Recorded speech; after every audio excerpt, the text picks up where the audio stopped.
Europe کی آبادی جو ہے، بر اعظم یورپ کی آبادی تباہ ہونے والی ہے. یورپ پر مسلمان حکمران ہوں گے اور 2025 میں جو یورپین ہے ان کا زوال شروع ہونے والا ہے. ایک ایک کر کے میرے ساتھ موجود ہے محمد اسامہ علی، پوری دنیا میں دیکھے جانے والے اسٹرالوجر ہیں. ان سے پوچھتے ہیں کہ ان کی کیلکولیشن کیا ہے. یورپ اور امریکہ کے حوالے سے ہم نے کوئی 6-7 ویڈیوز بنائی تھیں، آپ نے دیکھی بھی ہوں گی، ہمارے یوٹیوب چینلز پر بھی پڑی ہوئی ہیں. لیکن آج میں ایک ایک کر کے اسامہ صاحب کی جو ہے ان پیش گوئیوں کے اوپر انپٹ لوں گا کہ اسامہ صاحب کی جو ہے وہ کیلکولیشن کیا ہے. جی بہت شکریہ آپ کا. بسم اللہ الرحمن الرحیم، الحمدللہ رب العالمین، اللہم صلی علی محمد وآل محمد. دیکھیں یہ تو جہاں تک یہ بات ہے کہ 2025 کی اگر ان کی پریڈکشن ہے تو وہ تو ٹھیک ہے، اور میں اس میں صرف ایڈ کر دیتا ہوں کہ بلکہ ہم تو اپنے ویورز کو میرا خیال ہے کافی مہینوں سے ہی بتا رہے تھے کہ آ گئی یہ جنگیں آ گئی ہیں. لوگ ہنستے ہیں ابھی بھی، لیکن وہ غیر محسوس طریقے سے ایران تک جیسے پہنچ گئی ہے. بس ہمارا بھی ٹائم ہے قریب. لیکن یورپ کی حد تک جو پریڈکشن انہوں نے کی ہے 2025 کو اسپیسیفک، وہ بالکل ٹھیک ہے. اس کو یوں کہا جا سکتا ہے کہ 2025 کا اپریل، جب سیٹرن راہو کی اس میں سیٹرن اپنی نا پلیسمنٹ چینج کرے گا، اور اپریل میں ایک بھونچال آنے کے چانسز رہیں گے. یعنی کہ اپریل وہ مہینہ ہو سکتا ہے جس میں چیزیں بہت زیادہ ورسٹ اور ٹریگر ہو جائیں. تو اس لیے میرے حساب سے 2025 کی ان کی پریڈکشن جو ہے وہ ٹھیک ہوتی لگتی ہے. اس کی ایک اور دلیل بھی ہے کہ 2025 مارس کا نمبر ہے، 2 اور 2 4، 4 اور 1 5 9. جیسے اس کو 8 کا سال کہتے تھے، 8 نمبر کا، تو ہم اس میں 8 کو کنسیڈر کرتے تھے سیٹرن کا ایئر، اور 9 کو کرتے ہیں مارس کا. لیکن اس میں بھی میں آپ کو بتا دوں کہ یہ ویسٹرن اسٹرالوجرز کا جو ہے نا، اس میں جو نمرولوجی کو لے کے رولنگ وہ ڈیفرنٹ ہے. یہ ویدک سے ہم بتا رہے ہیں. وہ تو میرا خیال ہے مارس کو بھی 9 کو شاید 8 کو بھی مارس میں لیتے ہیں. اس طرح سے کوئی بات تھی، مجھے اب ایگزیکٹ نہیں پتا. لیکن بہرحال 8 ہمارے حساب سے 9 مارس کا سال ہے. دوسری بات یہ ہے کہ آگے اس ویڈیو میں تو کیونکہ آپ یہ اسپیسیفک کر رہے ہیں بابا ونگا کی جو پریڈکشنز پہ کویسچن آنسر، لیکن ایک میں آپ کے لیے تیار کر رہا ہوں چھوٹا سا کلپ لوگوں کے لیے کہ اس دفعہ ان کو آسمان پہ ستاروں کی اصل پلیسمنٹ سے سمجھایا جائے. ان کو دکھایا جائے کہ یہ پلانٹ اپنے آربٹ میں کس طرح سے گھوم رہے ہیں، اور یہ خود اس سال کی آربٹس میں پلانٹس کا کنجنکشن دیکھ لیں، تاکہ ان کو تھوڑا سا جو ہے نا وہ پتہ چل جائے کہ یہ کس طریقے سے پریڈکشنز ہوتی ہیں اور کس طریقے سے ان کی بنیاد کیا ہے. بیسیکلی یہ ڈیٹا سائنس ہے یا نہیں ہے، یہ کوئی جو ایک فرسودہ سا وہ کنسیپٹ بنایا ہوا نا کہ یہ تو جی غیب ہے یا کچھ بھی ہے. بہرحال اینی ہاؤ وہ پھر بات لمبی ہو جائے گی. 2025 کا اپریل میرے حساب سے ورسٹ ترین ٹائم ہوگا overall for the Europe, for US, for Asia. صرف یورپ کی بات نہیں، اس میں آپ اپنی عرب کنٹریز اور یہ ساری جو ہے، مثال کے طور پہ وہ عرب ممالک جو ابھی تک بچے ہوئے ہیں جنگ میں ڈائریکٹلی انوالو نہیں ہوئے، اس وقت تک اگلے سال اپریل تک، مطلب اس ٹائم اگر 6 ملک ہیں تو ان میں تقریباً کوئی 3 4 5 کا اضافہ ہو چکا ہوگا. اسامہ صاحب آگے وہ یہ کہتے ہیں کہ بر اعظم یورپ کی آبادی جو ہے وہ تباہ ہو جائے گی. دیکھیں اس میں جو ہم تو دیکھیں 2 طریقے سے دیکھتے ہیں. ظاہری بات ہے ہمارے لیے بابا وانگا کا اپنا سورس آف نالج ہوگا. ڈیفینیٹلی پرانے لوگ تھے جس طریقے سے ایسٹرالوجی یا ان کی پلیسمنٹس کو دیکھتے تھے. ہمارا جو ماننا ہے اس میں 2 انپٹ ہیں. جب میں بات کرتا ہوں تو میں جسٹ ایسٹرالوجیکلی اس پہ ریلائی نہیں کرتا، میں نقل اپنی اسلامی روایات سے بھی مارتا ہوں ٹیکنیکلی، اور ان کے ہونے اور ان کے جو جیسے کہتے ہیں نا کہ وقوع پذیر ہونے کی چیزوں کو اور ان کو اسیس کرتا ہوں اور ان سے کو ریلیشن بنا کے. اب وہ دیکھیں وہ جو روایت ہے نا، یہاں یہ وہ روایت پٹ ہوتی ہے اب آپ ہم کیا کہہ رہے تھے؟ چلیں اب آپ کی اس بات کو مد نظر رکھتے ہوئے تھوڑا سا وہ جیسے کہتے ہیں نا کہ ایک ہائپوتھیسس کریٹ کرتے ہیں. دیکھیں ہم پچھلے سال سے یہ کہہ رہے ہیں کہ یہ ہو سکتا ہے ٹائم فائنل ٹائم ہو، کہہ رہے ہیں یا نہیں کہہ رہے؟ اور یہ بھی کہہ رہے ہیں کہ ظہور امام علیہ السلام کی جو ٹائم ہے وہ یہ سال ہے، اگلا ہے یا اس سے اگلا ہے. تو روایات بتاتی ہیں کہ وہ آخری ٹائم میں ظہور ہوگا، فائنل ٹائم ہوگا. اب ان کا جب ظہور ہوگا تو جنگیں پوری پھیل جائیں گی، جنگیں پوری دنیا میں ہو رہی ہوں گی. ان کے اس ٹائم بنیادیں بن چکی ہیں.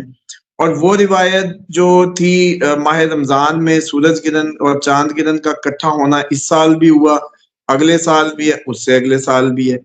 اور ایکسپیکٹڈ یہ ہے کہ وہ جو ذی الحج ہو، جو جمعے کی ہو جس پہ ظہور ہو، وہ بھی ایکسپیکٹڈلی اگلا یا اس سے اگلا سال. اس لیے اگر اب ان باتوں کو سامنے رکھیں جو ہماری اسلامک روایت ہے. اب ایک اور روایت ہے جو ہم نے ایک پروگرام میں بیان بھی کی تھی، جس میں نبی پاک صلی اللہ علیہ وآلہ وسلم نے فرمایا کہ میری امت کے 3 حصے، ایک حصہ جنگ میں، ایک بیماری میں، ایک جو ہے بچے گا. یعنی کہ دنیا کی ٹوٹل آبادی اس کے 7 حصے. اور امت سے مراد یہ نہیں ہوتا کہ نان مسلم مسلم، یہ بھی ذہن میں رکھ لیں. یہ جو بات ہوتی ہے نا، کیونکہ جو نبی جس آڈینس کے لیے بھیجا جاتا ہے وہ اس کا پورے اس پہ اختیار ہوتا ہے، اس کی کوئی ذاتیات نہیں ہوتی. تو اس لیے جیسے حضرت عیسیٰ کے لیے تھا، مخصوص تھا کہ وہ بنی اسرائیل کے لیے آئے، یا جو پروفٹ جس بستی کے لیے مخصوص ہوئے، تو نبی پاک صلی اللہ علیہ وسلم تو پوری کائنات کے لیے، اور وہ تو پوری ان کے لیے ایک مخصوص وقت اور علاقے کی قید سے آزاد، رحمت للعالمین، وما ارسلناک الا رحمت للعالمین. تو اب سمجھیں کہ 7 ارب ہے، اگر 7.5 اب تو شاید زیادہ فگر ہو گیا ہو، تو اس کو 3 پہ تقسیم کر لیں. اب اس میں جو آبادی کا میجر حصے ہیں، 2 حصے، وہ کون سے بنتے ہیں؟ وہ آپ کا یورپ، ایشیا، اور یہی خطہ بنے گا سارا، جس میں آبادی کی دنیا کا سمجھے سب سے میکسیمم آبادی ہے. چائنا، انڈیا، پاکستان، عرب، یورپ، باقی آپ سارے اس کو علیحدہ نکال لیں اور پھر باقی دنیا دیکھ لیں. تو اس حساب سے یہ لگتا ہے کہ وہ بات پھر ان کی یہ بھی ٹھیک ہو سکتی ہے، کیونکہ پیوٹن کے پاس اب ایٹم بم ہے، سب کے پاس ایٹم بم ہے، مارے بھی جا سکتے ہیں اور جو اتنی آبادی کا سر بھی لے سکتے ہیں. تو بابا ونگا کی یہ بات جب جنگیں بھی شروع ہیں، ہماری وہ ظہور امام کی کڑیاں بھی مل رہی ہیں، تو یہ روایت پھر جو روایت بھی یہی کہتی ہے کہ دنیا اتنی جنگ میں چلی جائے گی، یعنی کہ 2-2.5 ارب. تو اس سے مجھے لگتا ہے کہ یہ جو جنگیں یہ وہی ہیں. اسامہ صاحب ساتھ انہوں نے ایک بات کی ہے کہ ایسا واقعہ رونما ہوگا جو بنی نوع انسان نے سوچا بھی نہیں ہوگا. وہ کیا ہو سکتا ہے یہ آپ بتائیں. اور دوسرا 2025 سے انسانیت دنیا کا خاتمہ شروع ہو جائے گا اور یورپ پر مسلمان حکمران ہوں گے. چلیں اب اس کو کوریلیٹ کر لیں نا، کہ جب اب ہم کہہ رہے ہیں کہ یہ فائنل ٹائم ہے، حساب جیسے اس دن ہم نے بنایا تھا ایک پروگرام میں کہ اگر ان جنگوں کو ظہور امام اب ہو گیا تو 7 سال آپ کا، اور پھر ٹوٹل 40 سال دنیا پہ اسلام کا غلبہ، تو 15 پہ یہ کام کہانی ختم ہوتی ہے. تو وہ اسلام کا غلبہ بھی ہم تو یہی کہتے ہیں کہ امام جب آئیں گے تو پوری دنیا پہ مسلمان ہوں گے، اسلام کا غلبہ ہوگا. تو یورپ کی جو بات انہوں نے کی وہ بھی ٹھیک بیٹھتی ہے اس بات پہ. دوسری ہم بھی تو یہی کہہ رہے تھے، پچھلے سال سے ویڈیوز پڑی ہیں کہ یہ ٹائم جو ہے آگے جس میں ہم انٹر ہو گئے ہیں یہ عالمی جنگوں کے، اور یہ فائنل ٹائم پاسبل ہے اگر ظہور امام جو ہم ایکسپیکٹ کر رہے ہیں اگلے سال یا اس سے اگلے سال میں کہیں، تو پھر یہ بات بھی ٹھیک ہے. اب آ جائیں کہ جو دنیا نے نہیں دیکھا ہوگا وہ ایٹم بم نہیں دیکھا ہوگا، کیونکہ پرانا انسان تو نہیں سوچ سکتا نا تلواروں کے دور کا کہ ایک بٹن دبے اور ایک اتنا بڑا شعلہ بلند ہو کہ بس پورا جیسے کہتے ہیں ایریا ہی تباہ ہو جائے. کیونکہ دیکھیں جو اللہ تعالیٰ کی طرف سے جب قوموں پہ عذاب آئے ہیں تو اس میں سب سے بڑا جو پوری دنیا کو لپیٹا تھا وہ کشتی نوح والی بارش تھی، جس نے پوری کی پوری ایک دفعہ پانی چڑھا دیا تھا ہر طرف. اس کے علاوہ جتنا بھی یہ جو قوم اصحاب رس کا قصہ آتا ہے، یا اس پہ بھی بلکہ مجھے یاد آ گیا اصحاب رس سے، اس پہ لازمی پروگرام کرنا ہے، میں بھول جاتا ہوں، اسی لیے آپ کو بتا دیتا ہوں تاکہ کوئی ہمارے ویور جو ہے اس میں کوئی کمنٹ کر کے یاد کروا دیں، یا اصحاب رس کا قصہ میں اگلے دن چاہ رہا تھا کہ آپ لوگوں کو بیان کریں کہ وہ کس طریقے سے برباد ہوئے، اس کے اندر کافی لرننگز تھی۔ تو بہرحال اس سے یہ لگتا ہے کہ وہ جتنے بھی اصحاب رس پہ جیسے عذاب آیا وہ سب سے کریٹیکل تھا، اس لیے اس پہ بات کرنی ضروری ہے، کیونکہ اس میں ہوا یہ تھا کہ بادل بھی آئے تھے، زمین بھی تپنے لگی تھی اور پگھلے تھے وہ، مطلب آج تک آپ نے پتھروں کی بارش سنی ہے، آج تک آپ نے زمین الٹی ہوئی سنی ہے، آپ نے آندھ ہوا چلتی سنی ہے، ان کا بڑا سٹائلش وہ تھا کہ زمین بھی تانبے کی طرح گرم ہو گئی تھی، اوپر سے جو بادل برس رہے تھے وہ بھی سمجھے گرم وہ پانی اتر رہا تھا، اور یہ پگھل رہے تھے، مطلب یہ میلٹ ڈاؤن ہوئے تھے اصحاب رس جو ہے۔ اور اس میں یہی تھا کہ انہوں نے صنوبر کے درخت کی پوجا شروع کی تھی، وہ بھی پھر کہانی ڈیٹیل سے ہم اس قصے میں ہی بتائیں گے۔ بہرحال یہ وہ تھے قوم اس سے پہلے جو میلٹ ڈاؤن ہوئی ہے، اصحاب رس۔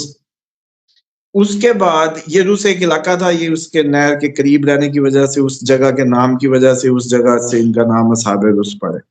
بہرحال اینی ہاؤ، اب یہ جو آپ کی ہے نا اس کی بات کہ دنیا نے نہ دیکھا ہوگا، وہ ایٹم بم ہے سر، دنیا نے ایٹم بم نہیں دیکھا۔ کیوں؟ کیونکہ اس ٹائم دنیا میں جتنے ایٹم بم پڑے ہیں نا وہ کافی ہیں آپ کا ہم سب کا ملیا میٹ کرنے کے لیے۔ اور آپ خود سوچیں کہ جیسے اب منہ پہ آ گئی بات، جیسے کسی دن میاں بیوی کا جھگڑا شروع ہو جائے نا، جب طلاق کی باتیں، تو پھر ایک دن ہو ہی جاتی ہے، اور اسی طریقے سے جب آپ کچھ منہ سے نکالنے لگتے ہیں نا تو وہ سمجھیں ایز اے ایسٹرالوجر میں سمجھتا ہوں کہ وہ ایسے نہیں نکل رہی ہوتی منہ سے، وہ آپ کے پلانیٹری انڈیکیشنز ہی آپ کے منہ سے وقت ہونے سے پہلے منہ سے باتیں نکلوا رہی ہوتی۔ کئی لوگ کہتے ہوں گے یار میں نے تو ایسی کہہ رہی تھی، بات ہو گیا۔ آپ لوگ بلا سوچے سمجھے جب کبھی کچھ بول رہے ہوتے ہیں، وہ بھی آپ نہیں بول رہے ہوتے، وہ آپ کا پلانیٹری انفلوئنس آپ سے بلوا رہا ہوتا ہے، اور وہ حقیقت بھی ہوتا ہے۔ اب آ جائیں کہ اس سے پہلے اس طریقے کے ٹاپک کے پروگرام نہیں ہوئے، اب ہو رہے ہیں۔ پیوٹر نے پہلے کبھی نہیں کہا کہ ہم ایٹمی اس کا بھی اسٹریٹجی بلڈ کر رہے ہیں، پیوٹر نے پہلی دفعہ اتنا برملا کہہ دیا، اور کس کو؟ دنیا کی پاورفل کمیونٹی کو، پوری دنیا کی سب سے پاورفل کمیونٹی کو یہ پیغام بھیجنا کہ ہم اپنی ایٹومک اس کو جو ہے جو اسٹریٹجیز ہیں اور چیزیں ان کو دوبارہ سے ریوزٹ کر کے نیا بنا رہے ہیں، نیا اس پہ معاملات ہیں۔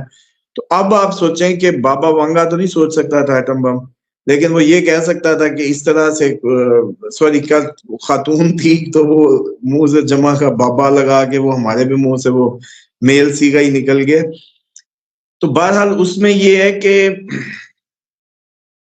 ایٹم بم وہ ہو سکتا ہے جو بابا وانگا اس میں بتا رہے ہیں کہ دنیا نے نہیں دیکھا ہوگا، کیونکہ دنیا نے اب تک میزائلز دیکھ لیے ہیں، یا جو تلواریں، گولیاں، بلٹس دیکھی، جہاز دیکھے، سب ہوا۔ دنیا نے ابھی تک صحیح مزہ نہیں کیا تو ایٹم بم کا نہیں کیا۔ وہ بیچارے جاپانیوں سے پوچھیں، ابھی تک تیر کی طرح جو ہے نا سیدھے ہیں، اور اتنے ہیلتھ کانشیس ہو گئے ہیں کہ اب 100 سال جیتے ہیں، کیونکہ ان کو فوڈ سینس بھی آ گئی، مجبوری بن گئی تھی ان کی، لیکن اس کا ان پہ تو فائدہ ہو گیا۔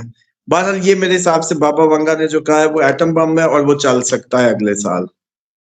تو مسلمان پھر یورپ پر حکمرانی کریں گے، امام کی اگلے سال اور اس کے اگلے سال آ گیا ٹائم تو ڈیفینیٹلی پھر وہ 7 سال جو ہے جب ہم پوری دنیا پہ پھیلیں گے، اور 40 سال اسلام رہے گا پوری دنیا پہ، تو وہ یہی ہے۔ اور دوسرا ایک اور چیز بھی آپ لوگ جغرافیے میں ذہن میں رکھا کریں کہ اصل پرانی اولڈسٹ دنیا یورپ ہے، ایشیا ہے، عرب ہے، یہ ہیں اولڈسٹ تہذیبیں۔